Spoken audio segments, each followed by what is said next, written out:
C'est bien, vous avez de la relâche. Hein, Ouais, là, on était en chemise au début de l'année, et là... Bonjour.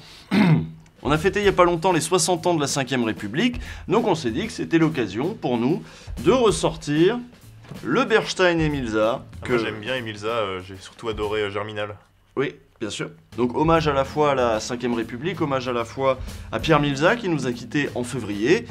Nous allons revenir, en très peu de temps évidemment, sur l'histoire de la 5ème République. On dit les Français attachés à leurs institutions, au suffrage universel, au président de la République, et pourtant un sondage sorti récemment montre que la situation est en fait un peu plus compliquée, n'est-ce pas Lorraine? Dans un récent sondage réalisé pour France Info et Le Figaro, on se rend compte que les Français et la 5ème République, c'est plus vraiment le parfait amour. 56% des personnes interrogées sont peu ou pas du tout attachées à ce régime, et le chef de l'État en prend un peu pour son grade. Pour 71% des sondés, l'élection du président de la République au suffrage universel est un système qui rend un peu fou les candidats qui brillent l'Élysée. Et Emmanuel Macron n'est pas épargné, seulement 10% des Français le considèrent comme le meilleur président des 40 dernières années. Il est donc bon avant-dernier, juste avant François Hollande. Alors est-ce que la 5ème République telle qu'on la connaît aujourd'hui a grand chose à voir avec celle de 58 ? Pour Dominique Rousseau, pas du tout. On pourrait déjà même parler pour lui de 7ème, de 8ème, de 9ème République, tellement les évolutions institutionnelles ont été nombreuses et importantes. Voilà pourquoi nous allons revenir là-dessus. Que reste-t-il de la 5ème République ? Voilà, on a 5 minutes là, il faut speeder.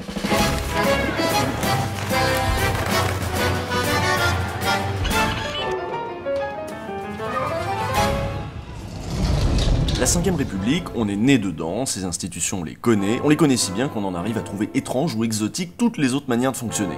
Désigner le président de la République au suffrage universel pour nous c'est normal, et bien aujourd'hui on va voir que ça ne l'a pas toujours été. La 5ème République a 60 ans. Il y a eu un renouvellement de génération 2 fois. Donc actuellement, la 5ème République, pour ce qui est du récit de ses origines, n'est plus connue que par moins d'1/10 de la population française. Bah moi je connais ça. On commence par le coup d'état militaire directement? Coup d'état, faut peut-être pas pousser non plus. Et comment tu appelles un parlement qui cède les pleins pouvoirs à un général, qui se charge lui-même d'écrire la constitution, déclare l'état d'urgence, renverse un gouvernement socialiste et le tout en pleine guerre civile? J'appelle ça la France, mademoiselle. Et pas n'importe laquelle. Oui bah ça va, on connaît, c'est le retour de Gaulle quoi, il a sauvé la France, je te rappelle. Genre du coup il peut revenir quand il veut et faire ce qu'il veut comme si la France était son chalet en Savoie. En tout cas c'est à peu près ce qui s'est passé. En 58, un petit groupe de gars d'extrême droite et de gaullistes en poste à Alger voit d'un mauvais œil ce qui se trame à Paris. Putsch à Alger, Massu s'empare du gouvernement général et réclame la constitution d'un gouvernement de salut public. Le lendemain les demandes se font plus précises et finissent sur un vif de Gaulle qui ne laisse plus place au doute. On traite actuellement de généraux factieux des gens qui, jusqu'à présent, à ma connaissance, n'ont été l'objet d'aucune sanction des pouvoirs publics. Alors, moi qui ne suis pas les pouvoirs publics, pourquoi voulez-vous que je les traite de factieux ? À Paris, on résiste un peu, mais les putschistes montent une première opération militaire sur la Corse et planifient la suivante, un parachutage de troupes sur Paris qui n'aura finalement pas lieu puisque René Coty lâcha l'affaire et confia donc le pouvoir à De Gaulle. Eh bien, si le peuple le veut. Voilà, ça ressemble vachement à un coup d'état. Bon ok, mais on passe à la suite. Je rappelle qu'on est en 58, des militaires il y en a au pouvoir partout. Même les États-Unis ont élu un militaire comme Eisenhower en 52, on sort de la guerre, c'est normal qu'ils aient la cote. Sauf qu'Eisenhower à la base il est élu, il refait pas la constitution à son goût. Alors c'est un peu plus compliqué que ça, mais c'est un peu ça. De Gaulle charge son pote Michel Debré, docteur en droit, d'écrire une nouvelle constitution. On nous dit souvent que cette constitution avait pour but de nous faire oublier l'instabilité de la 4ème. Seulement, regardez les résultats aux législatives de 45, ou ceux aux législatives de 51. C'était le bordel, aucune majorité ne se dégageait. Chaque bloc était lui-même divisé en 3 groupes qui peinaient à s'entendre, et les gouvernements se constituaient et se décomposaient à mesure que les alliances changeaient et que les projets divergeaient.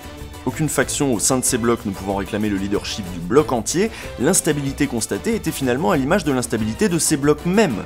Donc la question qui se posait à Debré et ses amis, c'était comment gouverne-t-on la France avec des groupes politiques si divers et divisés? Ils se disent, on va essayer de pouvoir gouverner avec une majorité, on va dire, indisciplinée, mouvante, etc. Donc qu'est-ce qu'ils font? Ils réduisent les pouvoirs du Parlement, ils accroissent les pouvoirs du gouvernement, et au milieu de tout ça, pour faire tenir tout ça, ils mettent un président de la République, qui serait un président de la République qui serait en mesure de faire l'équilibre en quelque sorte. Le président est donc pensé à la base pour être un arbitre, car n'oublions pas qu'au fil de ces républiques, la France s'est longtemps pensée comme une république parlementaire, un régime d'assemblée.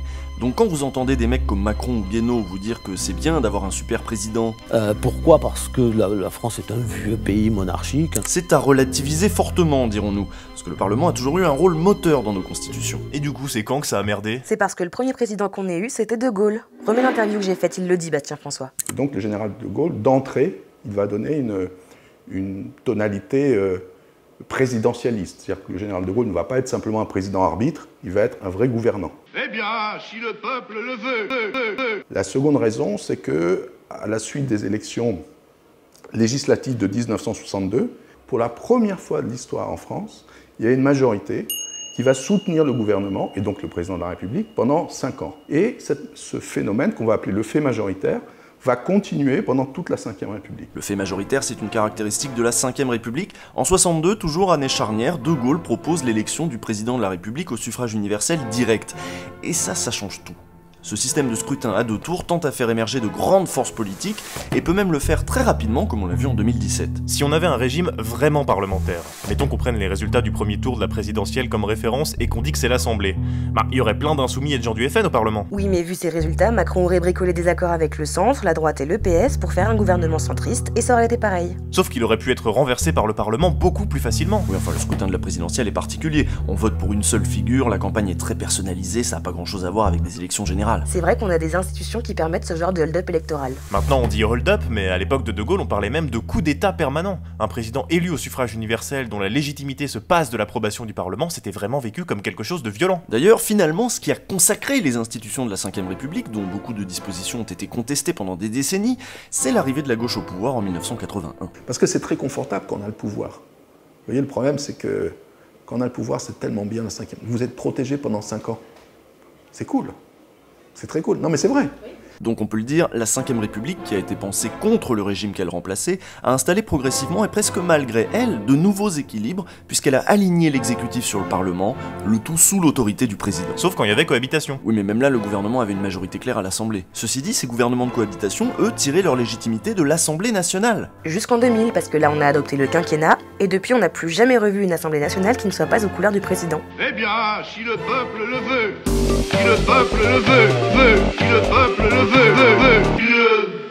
Après, on peut aussi se dire que si les électeurs accordent systématiquement une majorité à leur nouveau président dans la foulée, c'est que le système leur convient. Bah c'est pas ce que disent les partisans de la 6ème République. Dans les années 60, même avant-guerre, c'est bien d'avoir un chef au-dessus des contingences qui décide tout seul, etc. Aujourd'hui, il n'y a pas un univers social, il n'y a pas une entreprise, il n'y a pas une association, il n'y a pas un groupe où on trouve ça bien qu'il y ait un chef qui décide tout seul dans son coin et que... Voilà. Donc aujourd'hui, il nous faudrait une société, un pouvoir politique plus adapté, plus souple, plus ouvert sur la société, plus décentralisé. D'ailleurs, il faut regarder la cote des présidents. On vote pour eux, 1 an plus tard, on les déteste, 3 ans plus tard, on peut plus les voir, et 5 ans plus tard, on vote pour le mec d'en face qui lui ressemble le moins. Bon, c'est bien que les institutions fonctionnent plus des masses. Oui, mais Lorraine, du coup, il propose quoi comme 6ème République, ton interviewé? Il est resté ouvert, mais il parlait de décentraliser tout ça. Attends, j'ai mis ça de côté. La 6ème République, en réalité, la base, elle est très simple. On passe d'un régime présidentialiste où il y a un seul bonhomme qui dirige tout d'en haut, sans être responsable devant le Parlement. Cette 5e est dangereuse parce que si demain on a quelqu'un qui n'est pas un vrai démocrate au pouvoir, alors il a des pouvoirs immenses. Et ça, c'est un problème majeur. À un système, comme dans tous les pays européens, de l'Union européenne, où c'est le Premier ministre qui est le patron, qui est issu des élections législatives et qui est responsable devant le Parlement. Donc en soi, la 6ème République, c'est pas du tout révolutionnaire. Ah ouais, donc la base, c'est pas les soviets. Mec, lui, il bossait avec Montebourg, pas avec Poutou. Non mais attends, tu vas voir. Moi, par exemple, je travaille avec un petit groupe là qui propose de créer une 3e chambre parlementaire qui serait chargée exclusivement de représenter le long terme. Si on avait un système tricaméral pour régler des problèmes qu'on ne connaissait pas avant. Donc en effet, il est temps qu'on se pose nous-mêmes la question des institutions, qu'on réfléchisse à cette 6ème République comme on a pu le faire la semaine dernière en vous parlant du Sénat. Tu parles, vous avez même pas mis mon sujet en entier la semaine dernière. Oui, mais c'est parce qu'on avait une bonne blague. Eh bien, il y a des gens qui voulaient savoir ce qu'il y a dans la réforme constitutionnelle de Macron. Si ça se trouve, ils ont googlé, ils ont pu vérifier par eux-mêmes. Et si ça se trouve, ils sont en train de réfléchir depuis une semaine à ces histoires de bicaméralisme, hein. Ils sont en train de s'emparer de ces questions institutionnelles, et demain, c'est ces gens-là qu'on verra s'impliquer dans la création de cette 6ème République. Et on peut imaginer pourquoi pas. En tout cas, c'était très intéressant tout ça. À lundi prochain. Elle vient de te faire du woman interrupting là.